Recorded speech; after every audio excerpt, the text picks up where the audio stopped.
je suis hypé, j'ai envie qu'on joue les matchs demain, là. Ayoub, il m'a hypé. J'espère que je vous ai hypé pour le premier match. Mais là, je suis chaud, là. Je suis chaud à regarder de la Ligue des Champions. Je suis chaud à jouer de la Ligue des Champions. Même si je l'ai jamais joué. Ah oui, pour Ribéry, qui va arriver devant Casillas. Vas-y, mon petit! Le premier but de Ribéry. Bonjour à tous, on espère que vous allez bien. Il y a eu les tirages au sort des huitièmes de finale de Ligue des Champions. On va faire une petite preview, nos avis sur nos coups de cœur, etc. Et les pronos match par match arriveront les mardis de Ligue des Champions qui se joueront le 3 et le 4 mars. Et le 11 et le 12, si je me trompe pas. Oui. Ok. 4 et 5 mars, je pense. Ouais, mais tu veux parler, Malik, tu vas commencer. On va commencer par le choc. Le match qu'on attend le plus. Le match qui va aller divertir la foule. Pour toi, Malik, c'est Real Madrid-Atlético. Real Madrid-Atlético, pourquoi? Parce que pour moi, c'est le tirage le plus difficile que le Real Madrid pouvait tirer. À savoir une équipe qui les connaît très bien. À savoir une équipe avec qui, historiquement, oui, surtout en Ligue des Champions, ils ont souvent réussi à les battre, mais c'était sur des finales. Mais avec qui, en Liga, ça finit souvent en match nul, ça finit souvent sur des buts à la dernière minute. Ronaldo, le papa, le propriétaire de l'Atlético Madrid n'est plus là pour à chaque fois les mettre des triplés. Donc c'est un peu plus compliqué à chaque fois. Et c'est un derby, ça reste un derby. C'est comme quand il y a Everton-Liverpool, peu importe à quel point Everton est mauvais, il y aura toujours cette passion des fans qui amènera de la compétitivité pour ce match. Donc voilà, je trouve qu'on va avoir un choc madrilène de Liga qu'on a déjà eu l'occasion de voir cette saison, va encore plus intensifié en Ligue des Champions, encore plus quand c'est l'historique de Simeone face au Real Madrid en Ligue des Champions, que deux Ligues des Champions lui ont été, entre guillemets, pas volées, mais ils n'ont pas été attribués à l'Atlético Madrid à cause du Real Madrid, dont une des têtes les plus historiques du football, la fameuse tête de Sergio Ramos dans les dernières minutes, où l'Atlético Madrid allait remporter cette finale. Donc non, franchement, je suis hypé, j'ai hâte de voir.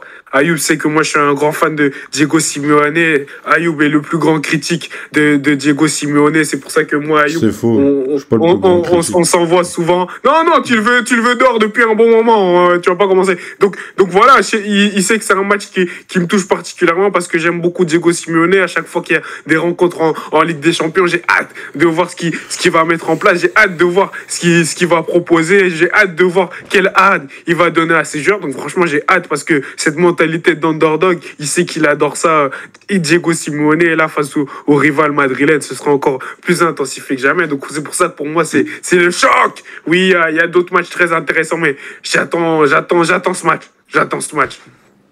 Ok, ben moi je vais aller sur un autre match, même si ce match-là mérite aussi d'être le choc, mais pour moi c'est Liverpool-PSG. Et pas parce que je suis supporter du PSG, je vais être très objectif là-dessus. Pour moi, l'histoire que je vais raconter autour de ce match, c'est la meilleure équipe d'Europe actuellement, même s'ils sont sur 2 matchs nuls en première ligue face aux petits, un club qui a essayé d'être grand de nombreuses années, qui là a réduit de niveau pour essayer de challenger les plus gros. Et c'est ce qui va arriver au PSG. On avait soit Liverpool, soit le Barça, pour moi les 2 meilleures équipes d'Europe. Mais pour moi, Liverpool, j'ai mettais quand même un cran au-dessus. Et là, le PSG va les affronter, ça va être un match intéressant. Les 2 équipes ont leurs armes. Les 2 équipes ont un homme très en forme de leur côté. Mon petit doigt me dit qu'on va en reparler. Il y a Mohamed Salah qui va vers son ballon d'or. De l'autre côté, tu as un PSG avec un collectif qui est en train vraiment de donner la pleine puissance de son talent. Maintenant, c'est pas suffisant. C'est bien, ça a été excellent le 10-0 face à Brest. Tu t'es très bien relevé de ton mauvais début de saison en Ligue des Champions. Il y a eu la victoire contre City, mais c'est pas assez. Là, il n'y a pas de match référence face au gros. Là, on va avoir une double confrontation. Tu vas les recevoir au parc à l'aller. Et au retour, tu vas jouer à Anfield. C'est le moment de montrer que tu fais partie des gros. C'est le moment de montrer que on est en Ligue des Champions. Pour aller récupérer ce titre, il faut battre les meilleurs. Et Liverpool, pour le moment, est le meilleur. Donc, faudra aller les battre, faudra aller les chercher.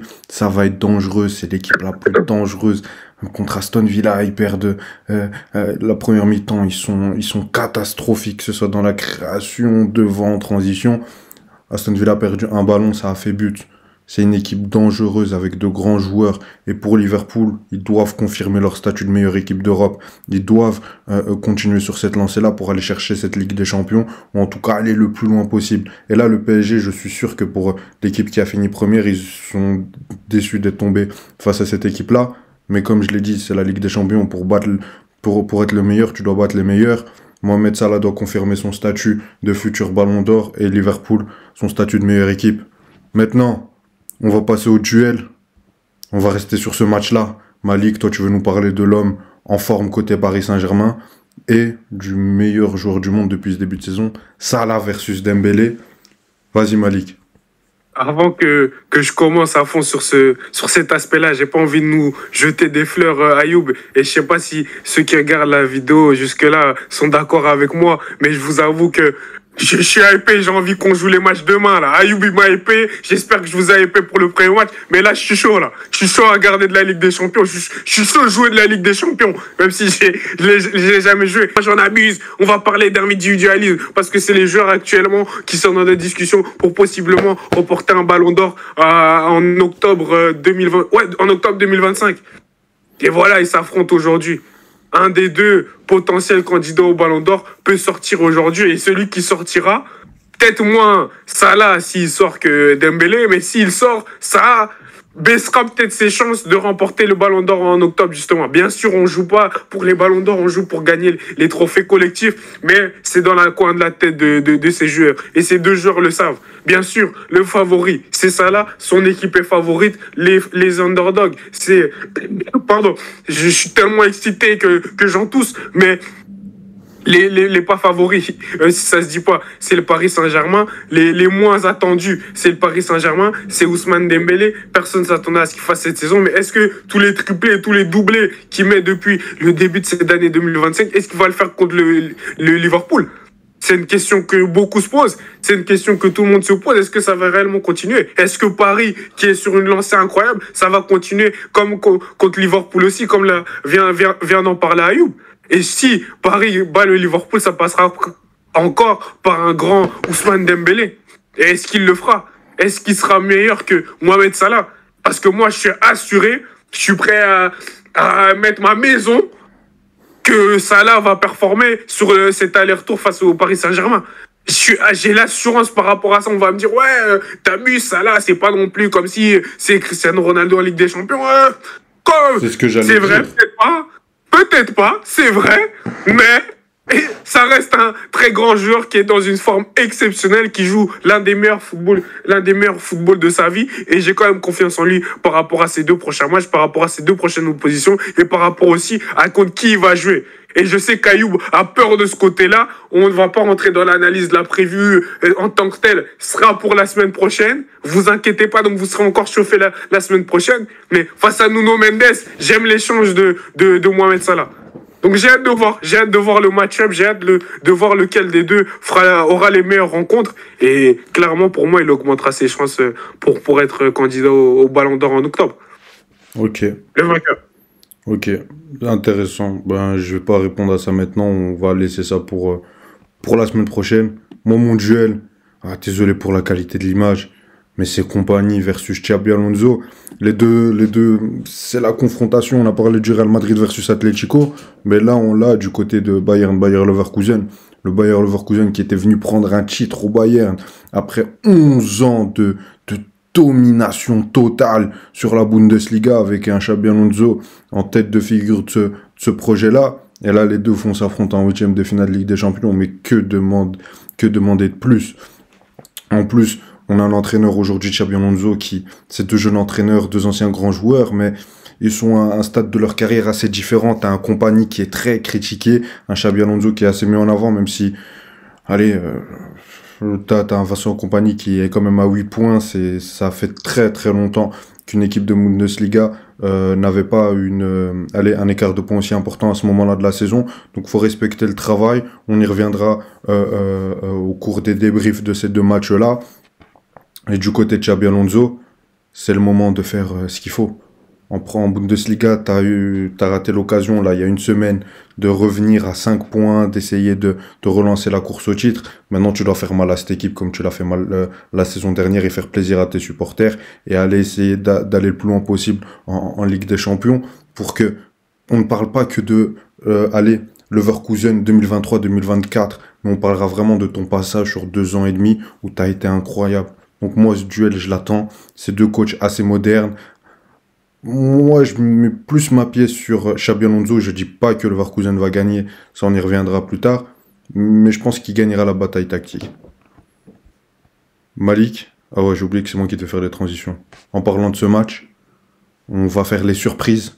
Une équipe qu'on n'attend pas, qui va battre un gros. Et toi, justement, c'est Leverkusen qui va éliminer le Bayern. Tu peux faire pause 2 secondes, s'il te plaît, on m'appelle. Ouais. C'est une transition parfaite, comme il a dit Ayoub, en parlant de son duel entre ces deux coachs. Parce que voilà, vous connaissez, ceux qui suivent un peu le statut depuis un moment, je pense que vous connaissez un peu notre émission spéciale LDC, tous les segments qu'on met en place. Et là, sur ce segment de la surprise, ok, si Leverkusen élimine le Bayern, ce sera peut-être pas vu comme la surprise du siècle, mais moi je pars du principe que toutes les équipes qui joueront le retour à la maison, c'est les équipes favorites au cours de leurs 2 confrontations, parce qu'ils ont l'avantage de jouer le deuxième match chez eux. Et moi je pense que tout simplement Leverkusen va créer la surprise et sortir le Bayern. Et je suis quasiment sûr de ça à 100%. On va me dire, ouais, tu disrespectes le Bayern, c'est eux qui ont l'historique, c'est eux aussi. Je suis sûr à 100%. Pour ceux qui ont pu voir le match, rien que le match de ce week-end, pour pas rentrer dans l'analyse totale, sera plus la semaine prochaine, comme vous l'avez compris. En voyant le match, je sais pas si c'était la semaine passée ou il y a 2 semaines, Non, Leverkusen, c'était la semaine passée justement, Ouais, Leverkusen Bayern. Mais le fait que Leverkusen n'ait pas gagné le match, c'est dû à leur manque de réalisme exceptionnel. Et c'est un peu leur problème de la saison, parce que le match avant, justement, contre le Bayern, contre Stuttgart aussi, ils avaient fait un 0-0. Ils ont enchaîné 2-0-0 comme ça en championnat, un truc de fou, où ils ont manqué de réalisme incroyable. Mais je crois réellement que cette équipe du Leverkusen est tout simplement meilleure que le Bayern. Surtout quand on voit encore la performance du Bayern contre le Celtics. Donc non, je vois vraiment le Leverkusen l'emporter et créer la surprise et sortir le Bayern Munich de ce 8e de Ligue des Champions. Donc c'est ma surprise, Leverkusen. Common Bayern. Malik, tu sais quoi? C'est aussi ma surprise parce que après moi j'avais pas de surprise parce que je vois pas de surprise puisqu'on va parler après d'un autre match. Bon, sera pas pour moi, la seule équipe qui peut créer une surprise, c'est Bruges. Et j'ai des doutes, parce que quand je vois cette équipe-là d'Aston Villa avec ce... Tu vois, s'ils n'avaient pas fait ce mercato-là, j'aurais peut-être eu une hype. Mais là, Rodgers, Asensio, Rashford, derrière Watkins, c'est beaucoup trop fort. Après, je dis pas que Bruges ne peut pas le faire. Mais pour moi, la surprise, je vais te rejoindre sur Leverkusen, parce que c'est une équipe qui peut faire tellement mal. Tu sais, hier, je parlais de Real Atlético. Tu sais, là, c'est des équipes qui se jouent tous les ans en championnat. Il n'y en a aucune qui a peur de l'autre. Tu vois, si on va s'affronter, il y aura de la grinta, il y aura de l'animosité. Alors que le Real, comme l'Atlético, pour des raisons différentes, font très très peur en Europe. Le Real, parce que c'est le Real Madrid, et l'Atlético, parce que c'est l'équipe qui peut sortir n'importe qui. La saison dernière, bon, comme cette saison, l'Inter fait un début de saison incroyable, et encore plus en championnat, parce qu'il n'y avait pas Naples et l'Atalanta qui faisaient une saison de ce niveau-là. Donc c'est encore plus impressionnant. Et ils te les sortent, mais d'une manière. Donc pour dire que les équipes d'un même pays ont moins peur en général. Et là, les Leverkusen, ils n'ont pas peur du Bayern. Ils auront pris une Bundesliga. Ils vont les regarder droit dans les yeux. Et pour moi, pour continuer sur ce que je disais sur Xabi Alonso, quand je vois le match là de ce samedi, mais si ça continue comme ça, moi je vois le Leverkusen supérieur dans le jeu. Les forces du côté offensif du Bayern, c'est qui? C'est Harry Kane. Généralement, ils arrivent très bien à le contenir. Olise, Moussiala, ils ont produit zéro créativité. Si on voit la même chose, bien sûr, il y aura des adaptations, il y aura des joueurs qui vont refaire un gros match, mais s'ils font la même chose face à Leverkusen, ils sont cuits. Faut pas oublier qu'ils avaient ni Patrick Schick ni Boniface pour peser dans la surface et que c'était un Wirtz à lui tout seul qui devait s'occuper de la création de jeu. Donc moi, je vois vraiment cette équipe de Xabi Alonso avec son nouveau 4-4-2 vraiment empêcher la créativité du Bayern, parce que je trouve que c'est un Bayern dans son jeu de position qui se renouvelle pas assez. J'ai l'impression de voir les débuts de cette saison du PSG où c'était trop cliché, trop... tu sais, il y avait pas assez d'imprévisibilité. J'ai réussi à le placer celui-là. Donc je pense que Leverkusen va savoir éliminer cette équipe. Et pour finir, Malik, c'est le coup de cœur. Et encore une fois, on a le même. Mais je vais te lancer. Ah ouais? On a le même. On dirait que t'allais pas le savoir. Je peux y aller ou je te laisse aller? Vas-y, tu peux aller. C'est mes Lillois. Franchement, c'est une équipe que j'ai beaucoup suivi sous Paulo Fonseca. Et là, le début de saison qu'ils font avec Bruno Genesio, c'est incroyable. Ils ont commencé très tôt leur saison puisqu'ils étaient en barrage de Ligue des Champions. On s'est dit qu'avec le tirage au sort de malade mental qu'ils avaient eu en phase de ligue, qu'ils n'allaient pas en ressortir indemne, que ça n'allait pas être facile. Oui, ça n'a pas été facile, mais ils ont fini dans les 8 premiers avec le Real, Atlético. Allez vous faire la liste. J'ai pas envie de parler. Allez vous faire la liste des équipes qu'ils ont battues, de quelle manière ils ont battu, dans quel stade ils ont battu. Ça, c'est incroyable. On le redit à chaque fois qu'on parle de Lille, mais faut rendre à César ce qui est à César. Maintenant, c'est un peu plus compliqué en Ligue des Champions, mais c'est une équipe qui, je sais, surtout face à un Dortmund, face à une équipe ouverte, je sais que j'aurai un beau match. Je sais qu'ils vont me faire rêver encore une fois. J'ai des doutes concernant leur qualification, parce que de l'autre côté, Dortmund, c'est tout ce qu'ils ont à jouer. Et surtout que, comme je l'ai dit, ils ont commencé leur saison très tôt. Je vois de l'épuisement dans l'équipe. Il y a eu des blessés, il y a l'absence de Jonathan David. J'ai l'impression qu'ils ont un très très bon 11, mais pour performer en Europe face aux meilleures équipes, et même pour avoir de la continuité en Ligue 1 et en Ligue des Champions, faut un banc plus élargi. Donc j'ai des doutes concernant leur qualification, mais on va analyser ça et on vous donnera notre pronostic.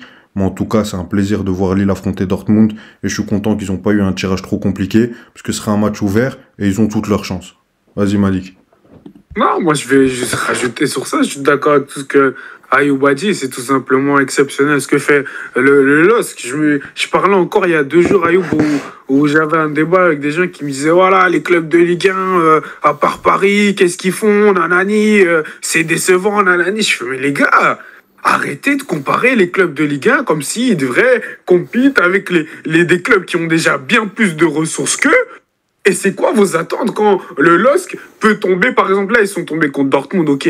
S'ils gagnent pas, c'est peut-être une petite déception, mais je pense que Dortmund est quand même vu par beaucoup comme un plus grand club que le LOSC. Mais si le LOSC tombe sur un FC Barcelone ou des trucs comme ça, si le LOSC est éliminé, ça a à ce point un échec, ça a à ce point décevant, ça a à ce point une honte. On critique souvent les clubs français dans les compétitions européennes, on critique souvent les clubs français en disant « Ah, vous vous reposez que sur le PSG mais pour la UEFA, etc. » Des fois, à juste titre. J'entends, mais justement, quand Lille fait ce genre de performance, mentionnons-le aussi. C'est pas le PSG qui a fini dans les 8 premiers, c'est le LOSC qui a fini comme club français dans les 8 premiers de ce format de la Ligue des Champions. Et c'est exceptionnel. Donc, mettons du crédit sur ça. Merci à Ayoub de l'avoir fait déjà. Je trouve qu'on le fait pas assez dans les médias mainstream français, les RMC, les blabli, les blablabla. Et Ayoub dit qu'il a des doutes par rapport à la qualification. Moi, j'ai confiance, j'ai envie d'y croire pour cette équipe de LOSC qui peuvent aller chercher une qualification face à cette équipe de Dortmund assez moyenne, mais on sait que c'est la Ligue des Champions, ils arrivent à se réveiller dans ce genre de moment. Mais franchement, le LOSC, je suis avec vous, je suis pour vous. Même en fan de Marseille, je suis pour vous. C'est pas comme si on est rival. Ok, parfait Malik. Bah vous, les Dogs, vous avez tout. Les Dogs, les supporters lillois, vous avez tout le soutien de Malik. J'espère que ça va vous aider. J'espère que Thomas Meunier écoute. Non, mais en tout cas... Tu m'entends plus? Ah ok, bon, on va laisser Malik faire ce qu'il a à faire. Je vais vite finir la vidéo. N'hésitez pas à lâcher un pouce bleu, vous abonner et activer la cloche. Merci à toi Malik. Salut. Il est trop fort.